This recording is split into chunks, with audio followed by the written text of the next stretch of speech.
马玩具，睡衣小英雄出现了。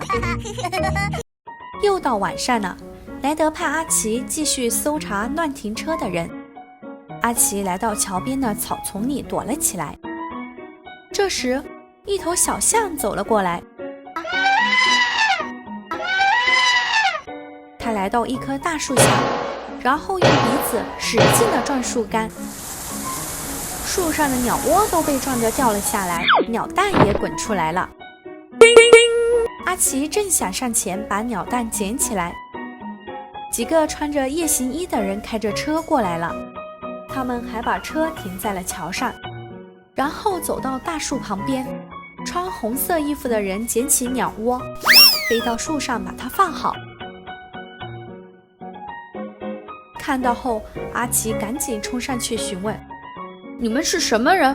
为什么大晚上出现在这里？睡衣小英雄们被阿奇吓了一跳。